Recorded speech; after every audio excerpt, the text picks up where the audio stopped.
you probably were privy to some scenes that most of us have no idea goes on, and probably some things you can't talk about. But paint us a picture of what goes on behind the scenes, because OPEC is such a sort of this big esoteric idea to us. But it's this building in Vienna. There's representatives from these 12 different countries that are, all very different. There's Venezuela, there's Saudi Arabia, there's all these countries, a real range. What is it like? What are the meetings like?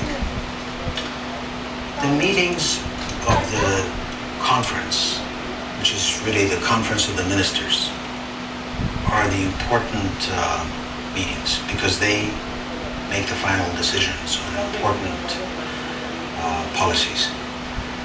They are prepared by the Board of Governors, and the governors meet with the national representatives of each member country to come to the policy decisions, and also with the ECB, which is the Economic Board, to decide the policies regarding the sale of oil, the price of oil, the quotas, which is very important. But the final decisions are always in the hands of the ministers. Usually these energy or oil ministers have a very close contact with their leaders of their own countries. So the leaders know what is going to happen, and they have to agree on the policies ahead of time. So when they meet, everything is practically a foregone conclusion. However, there are sometimes problems that are beyond the ministers' decisions. Therefore, they have to get back to the leaders. For instance, the Libyan minister has to call the president or the leader of Libya and make the decision according to what he wants. And then when they come to an agreement, the agreement has to be either unanimous or majority. Yeah, so how do you, with you have these, certain countries that a lot of people have terrorist ties, or there's concerns about that. You have other countries that are much more pro-Western. Other countries like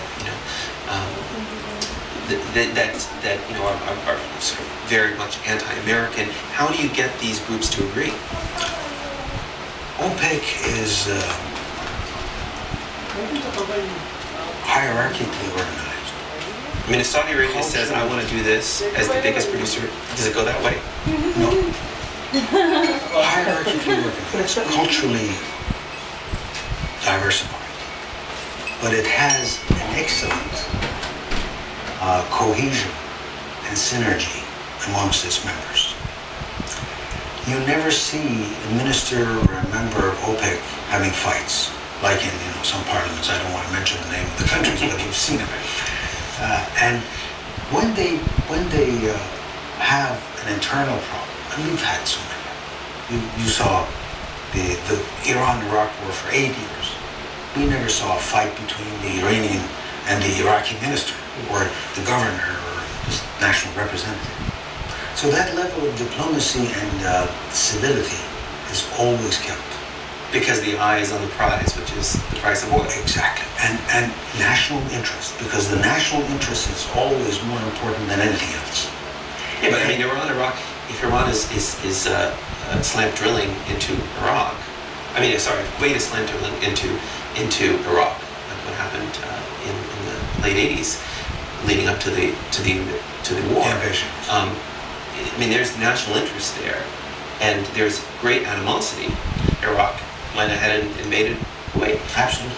And yet at OPEC, they're hanging out and they're having lunch and getting... Well, there was some separation between the governor or the minister of Kuwait from the governor and minister of Iraq, but they never had fights.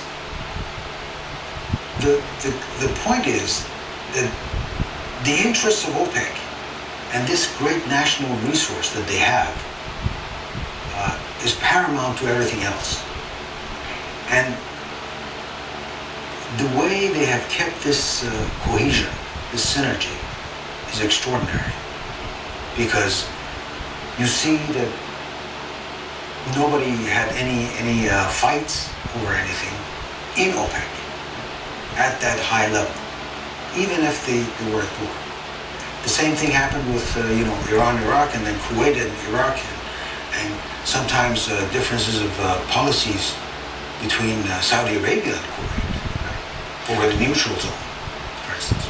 You're originally from Iran, although you were educated throughout Europe.